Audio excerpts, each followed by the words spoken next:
Halo Pak Iwan. Untuk Ya.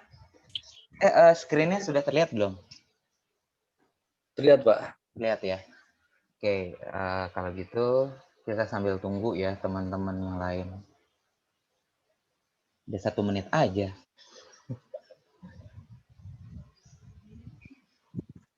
Oke. Jadi sampai di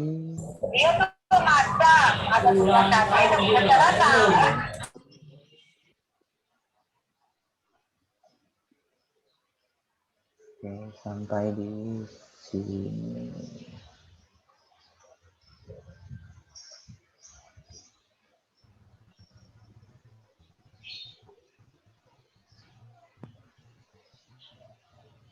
Oke. Sampai di sini ya kita ya. Oke, kita mulai ya Bapak Ibu. Oke, saat ini kita punya 3 kategori, yaitu unsafe behavior, at risk behavior, sama safe behavior. Kalau safe behavior kita tidak perlu khawatir ya, artinya seseorang melakukan dia memiliki perilaku yang aman, jadi tidak menimbulkan bahaya, jadi kita tidak perlu kita kontrol yang seperti itu gitu. Nah, yang rumit itu ketika kita mau mengkontrol at risk behavior dan unsafe behavior ini gitu ya. Nah, apa sih yang dimaksud dengan at risk behavior dan apa yang dimaksud dengan unsafe behavior? Nah, lalu contohnya seperti apa gitu ya. Nah, kalau at risk ini ingat ya Pak, ini karena bahasa ini banyak banget kalau nanti Bapak Ibu sekalian baca literatur dari biasain kalau baca menerima ilmu itu dari sumbernya ya. Ini kalau literatur dari OSA dari luar lah ya. Itu pasti ini istilah ini sering muncul, unsafe behavior, at risk behavior gitu. Mungkin beberapa dari kita ada yang baru hari ini ketemu nih istilah ini gitu kan. Nah, jadi apa sih yang dimaksud dengan at risk behavior? At risk behavior itu adalah perilaku yang dia memiliki sedikit kemungkinan terjadinya injury. Injury nggak mesti harus saya artikan ke dalam bahasa Indonesia ya. Injury tahu kan ya, injury ada yang terluka ringan, berat, sedang gitu kan. Nah, ini at risk behavior ini sulit dideteksi gitu loh. Kalau kita tidak melihat secara langsung, secara dekat gitu. Itu yang harus kita perhatikan dari at risk behavior ini. Nah, terkadang data analis itu kita perlukan dalam melakukan pemeriksaan atas at risk behavior. Apa sih contoh dari at risk behavior? Nah, contohnya orang yang dia mengemudi dengan kecepatan standar lah, gitu ya, kecepatan standar.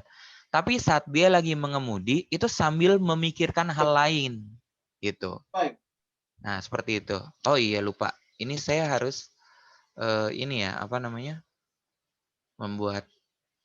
membuat ini lagi ya. Pak, siapa Amiral tadi ya? Pak Amiral jadi ini lagi ya. Jadi co-host lagi biar bantu saya. Siapa Pak? Pak Alfiral Muhammad tadi ya? Ya, boleh Pak, boleh. Oke, Pak Alfiral. Saya makasih banget loh sudah dibantuin make host. Sama-sama Pak. Oke. Ya, nanti Oh, dapat double tuh sertifikatnya itu. sertifikatnya nanti dapat. Pak, nggak tahu kenapa ya. Saya sih berharapnya Bapak tujuannya sertifikat itu cuma penanda bahwasanya kita kompeten. Tapi harusnya malu kalau kita punya sertifikat ternyata akhirnya kita nggak kompeten. Misal, ini banyak banget terjadi. Anda punya sertifikasi AK3U tapi Anda nggak kompeten untuk sekedar hanya identifikasi sumber bahaya aja. Gitu. Judulnya ahli loh Pak, ahli K3 umum gitu kan. Tapi untuk identifikasi sumber bahaya dia nggak bisa gitu. Ya itulah, itu fenomena yang banyak terjadi. Malah yang dibahas sertifikat pemalsuan. No, enggak. Itu enggak perlu dibahas. Kalau yang namanya sertifikat pemalsuan, kenapa bisa terjadi? Karena untuk ke kementerian sendiri aja, itu PJK 3-nya harus nyogok. Satu orangnya 1,5 juta. Kalau nggak punya orang dalam. Kalau punya orang dalam 700-500 ribu. Gitu loh. Makanya gimana nggak mau orang bikin pemalsuan begitu gitu. Bikinlah yang pelatihan yang memang benar-benar kompetitif, yang berkualitas gitu. Lucunya orang Kemenakernya giliran kalau ngajar pelatihan bisa, tapi kalau ngawas ke perusahaan nggak bisa gitu, yang real-realnya kerjaan. Maaf ya Pak, kalau ada pejabat saya minta maaf. Itu realita di lapangan begitu Pak. Betul itu. Iya. Oke Mas Salman, lanjut aja. Oke, kita lanjut ya. Ini tadi kemana dia? Next. Oke. Nah, Bapak Ibu sekalian, kita harus kenal bahwasanya BBS ini ada 2 jenis ya, Pak. Ada yang BBS untuk leadership dan ada yang BBS untuk workforce gitu. Jadi tergantung nih mau dipakainya buat yang mana. Kalau yang buat leadership gitu. Nah, ini Bapak Ibu harus paham ABC model gitu. Terus harus tahu bagaimana kita bisa meningkatkan safety di tempat kerja. Gitu. Ini tujuan dari leadership gitu ya. Terus juga bagaimana pentingnya BBS ini di tempat kerja kita. Gitu. Tapi kalau kalau buat workforce, sorry, tar dulu, Bapak Ibu paham nggak nih yang dimaksud dengan leadership dan workforce? Leadership itu tuh ketika kita mau memberikan sebuah contoh atau role model atau ketika kita menjadi seorang leader gitu ya, supaya orang itu mengikuti apa yang kita lakukan gitu, itu leadership gitu Pak. Misal Bapak nyuruh orang tapi tanpa terasa disuruh gitu, itu kan hal yang butuh teknik-teknik tertentu gitu kan. Nah itu kita bisa dapatnya melalui proses pembelajaran di leadership gitu. Tapi kalau workforce itu tuh ketika melakukan sebuah pekerjaan, itu workforce namanya gitu. Ya, itu bedanya Pak antara workforce sama leadership gitu. Nah, kalau di workforce itu rekognisi terhadap sumber bahaya gitu. Terus roles atas individual masing-masing tiap-tiap orang gitu ya. Terus dia gitu sama awareness dari PPE. PPE itu kalau PPE itu bahasa Inggris. Kalau bahasa Indonesia APD, alat pelindung diri. Gitu. Oke. Jadi ada 2 jenis ya BBS itu, Pak.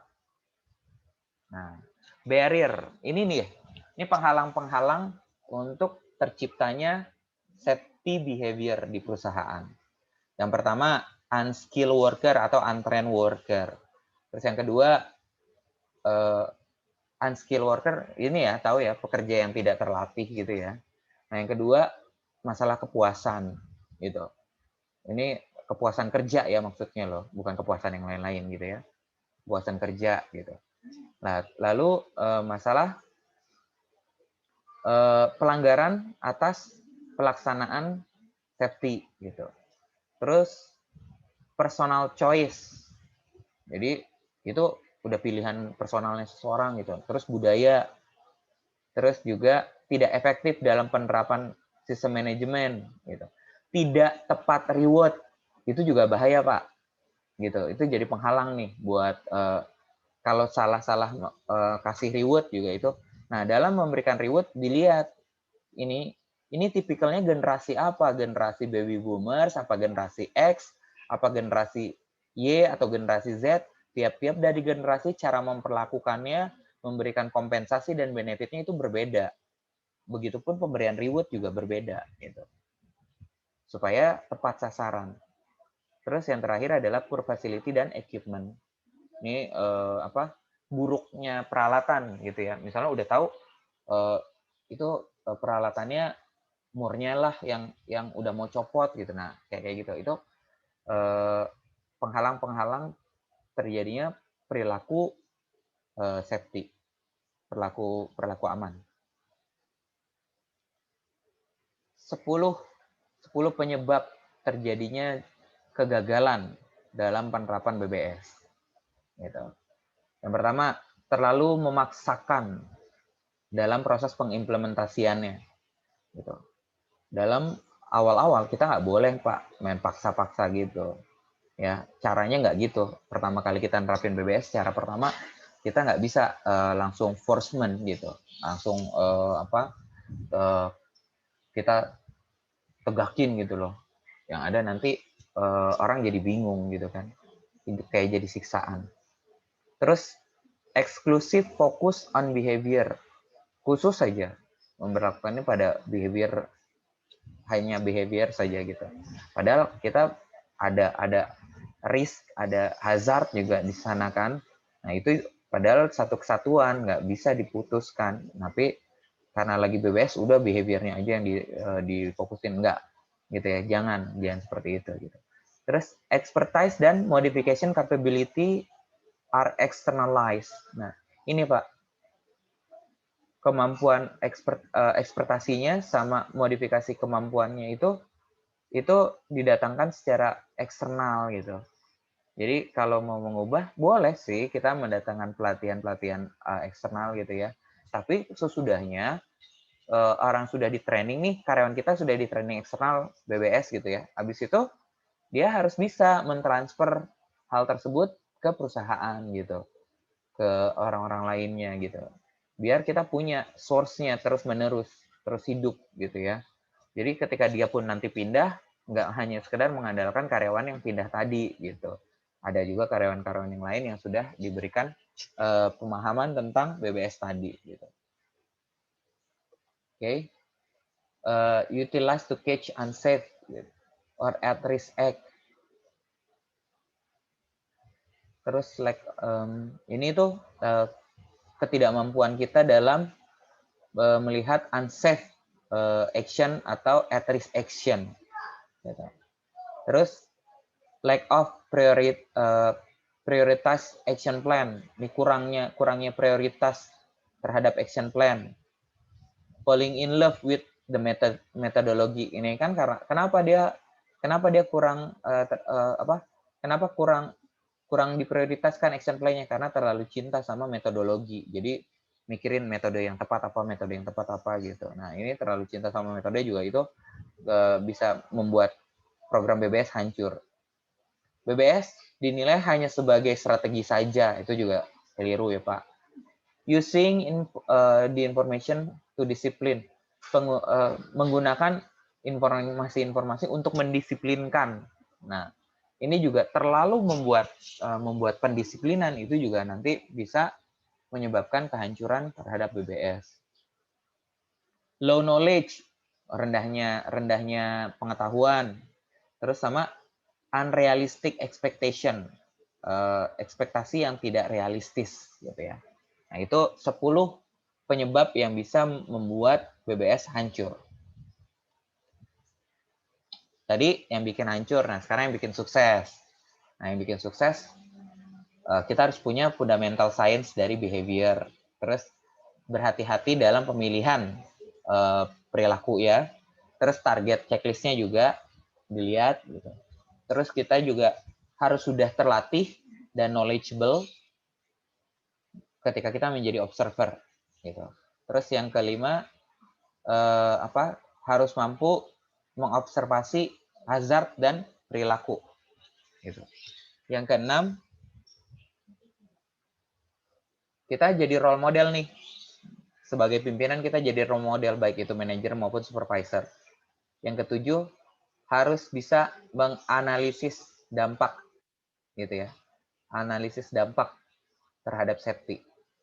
Terus yang kedelapan, internal champion development. Ini biasanya ini buat penghargaan-penghargaan gitu, Pak.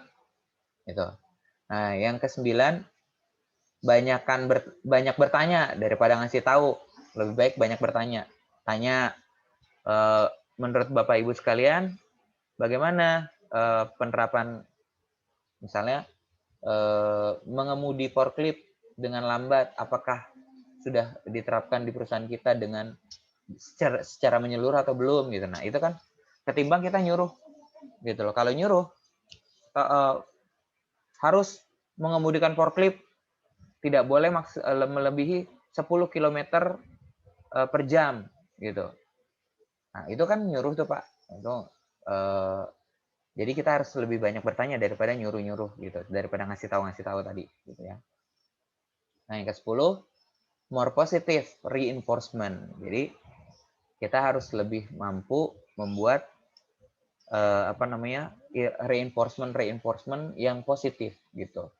Makanya ini dibutuhkan orang-orang yang sudah terlatih untuk memberikan feedback yang terbaik gitu buat pekerja. Bahayanya Bapak Ibu sekalian sudah nerapin BBS di perusahaan, tapi ternyata observernya nggak dilatih dan juga orang yang memberikan feedbacknya atas kekeliruan-kekeliruan yang dilakukan si pelanggar tadi itu juga tidak terlatih. Nah, itu yang banyak banget tuh. Akhirnya nggak berhasil program BBS-nya gitu.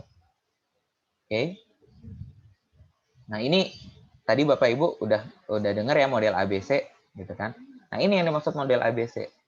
A-nya itu aktivator atau antecedents gitu ya. B-nya behavior, C-nya consequences. Aktivator adalah hal-hal yang dijadikan sebuah petunjuk atau direksi atas pembentukan perilaku. Contohnya apa? Contohnya policy, terus udah gitu simbol-simbol K3 gitu ya, terus modeling, terus juga training, lecturing gitu. Nah, itu aktivator namanya. Nah, baru kalau sudah ada aktivator, barulah nanti akan terbentuk behavior. Nanti kalau sudah ada behavior, nanti kita lihat konsekuensinya seperti apa. Gitu, Pak. Ya, gitu. Begitu. Ini model ABC model itu seperti itu. Oke. Nah, supervisors and manager must lead by example. Nah, jadi supervisor sama manajer ini harus mimpin mereka itu dengan contoh. Jadi jangan nyuruh orang punya perilaku aman, tapi supervisor sama manajernya tidak berbuat aman gitu. Nah, ini kan nggak akan pernah berhasil.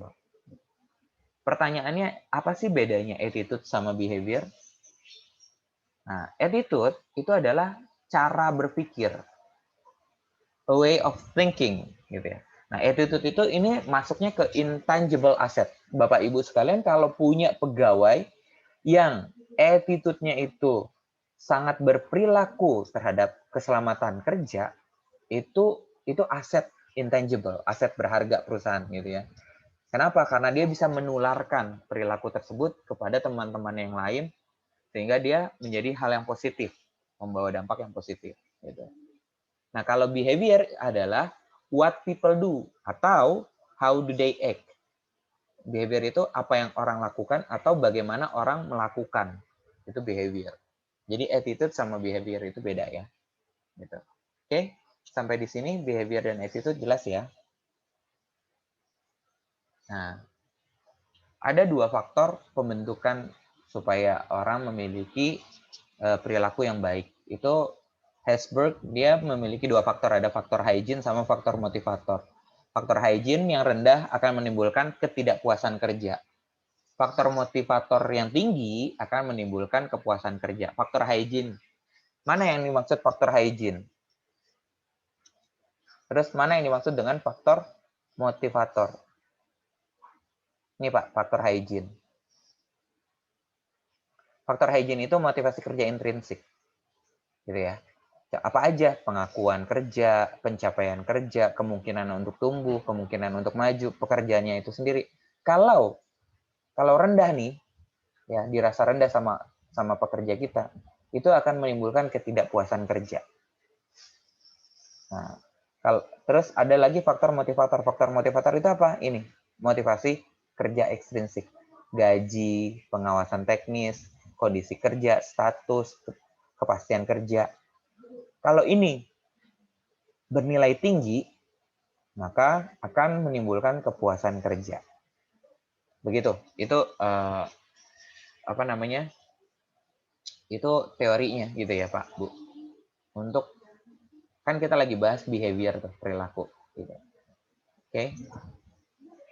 Nah, ini pertama individual effort, nanti akan menjadi individual performance, lalu akan naik lagi jadi organizational reward, dan nanti akan menjadi personal goal. Ini tahapan-tahapan. Oke.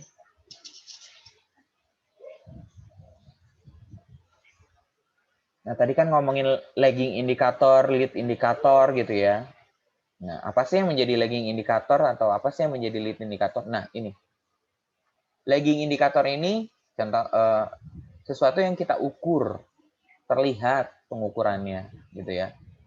Fatality-nya ada berapa, lost time injury-nya ada berapa. Nah, ini rata-rata kita fokus pada lagging indikator gitu loh. Nah, harusnya kita berfokusnya bukan pada lagging indikator, tapi berfokus pada leading indikator. Apa aja leading indikator itu? Lihat. Contohnya, near miss, safety observation. Ini loh, kita fokusnya di sini. Lihat, kenapa harus fokus di sini? Karena segitiga ini kan lebih besar kan? Cakupannya juga lebih besar gitu.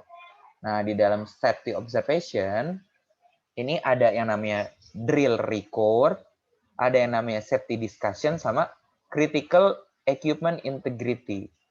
Gitu.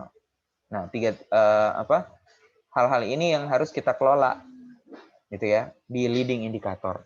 Oke. Ini safety parameter rata-rata Bapak-bapak udah tahu ya. Jika terdapat satu kecelakaan fatal, maka untuk setiap kecelakaan fatal tadi itu ada 10 kecelakaan ringan. Dan untuk setiap kecelakaan fatal tadi itu ada 30 kecelakaan yang menimbulkan kerusakan aset. Dan untuk kecelakaan fatal tadi ada 600 insiden. Gitu. Nah, inian aja sih. Berdasarkan penelitian dari luar, terus dari gitu dilanjutkan dengan asumsi-asumsi gitu.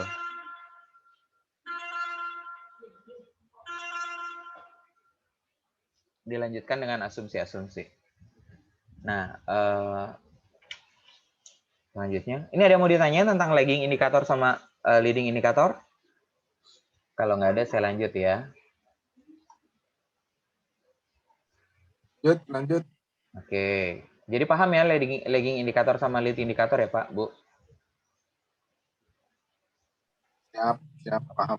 Nah, sejatinya ketika terjadi kecelakaan, itu kita cuma taunya biaya langsung aja. Biaya pengobatannya, biaya kompensasinya, udah gitu loh. Padahal yang harus kita lakukan bukan cuma mengetahui biaya langsung saja, tapi harus kita hitung juga biaya tidak langsungnya. Sehingga nanti manajemen itu aware, tahu persis seberapa kerugian yang kita dera akibat terjadinya satu insiden yang terjadi. Insiden ya, bukan hanya sekedar fatality saja gitu loh. Insiden, baik itu injury meskipun injury kecil gitu loh. Makanya kita harus support mereka-mereka pekerja-pekerja yang melakukan pelaporan near miss gitu ya. Nah, nggak tahu apakah di perusahaan Bapak Ibu pelaporan near miss itu sudah terbentuk atau belum gitu. Ya. Ini kan problem dan simptom yang terlihat oleh mata biaya langsung ini gitu kan. Nah, ada yang namanya root cause. Nah, inilah root cause. Ini yang harus kita cari tahu nih. Ya. Karena dia tak terlihat. Ini biasanya kalau root cause kita butuh tools tertentu dan kita nggak bisa mutusin sendirian. Kita pasti lewat tim, kita ajak tim berdiskusi satu sama lain, menentukan root cause-nya apa atas permasalahan itu. Gitu. Oke. Nah, 4 tipe. Ini pertanyaan di pretest yang ke berapa tuh? Sebutkan tipe-tipe gitu ya, tipe-tipe BBS. Ini 4 tipe. Yang pertama, sebenarnya tipenya cuma 2, gitu ya. Injury prevention behavior sama desirable safety culture behavior. Gitu. Nah, kalau injury prevention, perilaku pencegahan insiden gitu. Nah, ini ada 2, ada mandatory, ada discrete gitu ya. Kalau mandatory itu wajib. Caranya gimana pendekatannya? Kita lakukan kontrol melalui proses kontrol. Tapi kalau discrete itu kita lakukan prosesnya lewat influence. Kita berikan pengaruh-pengaruh gitu. Lewat misalnya lewat role model, pembentukan pembentukan satu sama lain nih, si individu-individu itu sadar betul tindakan aman ketika nanti ada entah itu kontraktor luar datang ke perusahaan kita mau bekerja, tiba-tiba ketika dia mau melakukan misalnya gini, kan kadang ada tuh kontraktor yang dia nggak terlalu ketat gitu perilaku safety-nya gitu ya. Nah tiba-tiba masuk ke perusahaan kita yang biasanya dia jalan sambil buka helm sambil ngobrol sama orang, nggak taunya pas masuk perusahaan kita karena perusahaan kita itu memiliki iklim yang aman, dia juga nggak bisa melakukan hal yang biasanya dia lakukan di perusahaannya gitu. Nah seperti itu contoh dari influence gitu ya. Nah yang kedua ada desirable culture behavior. Nah desirable culture behavior ini perilaku budaya yang diinginkan gitu.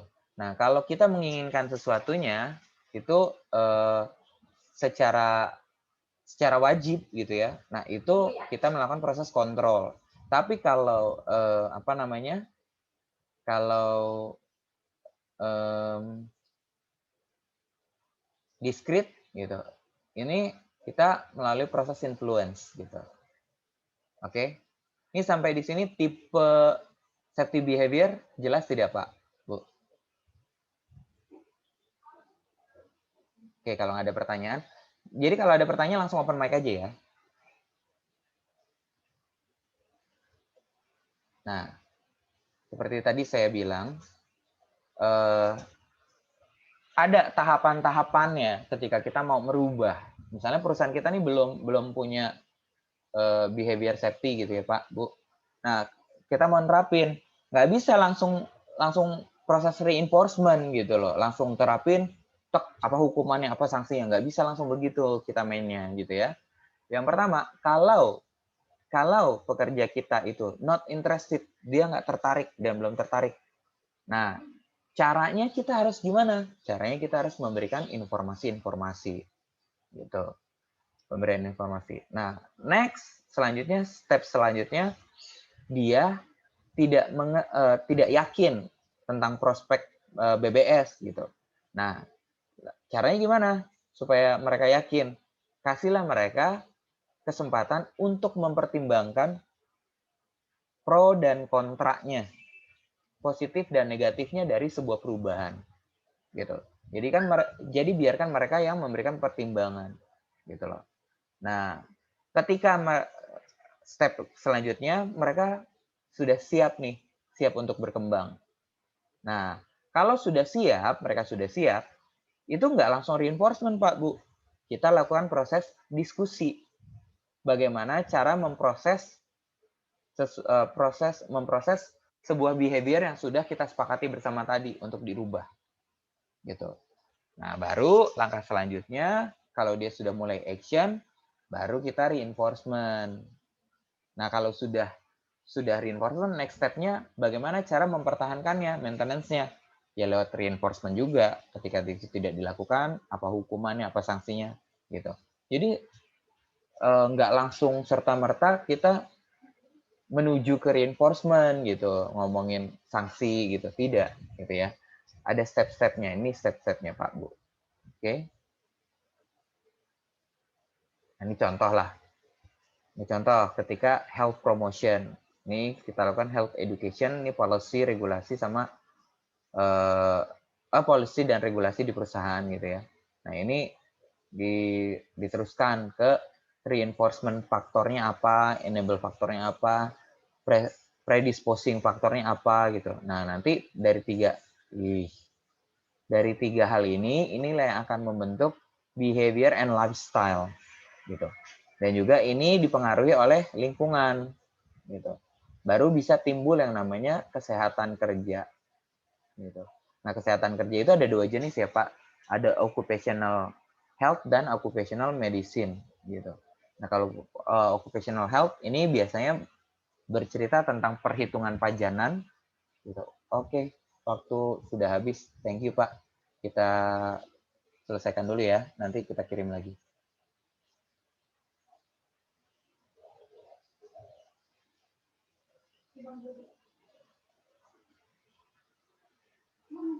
Biar videonya nggak terlalu ini Pak, nggak terlalu apa, nggak terlalu lama di convert.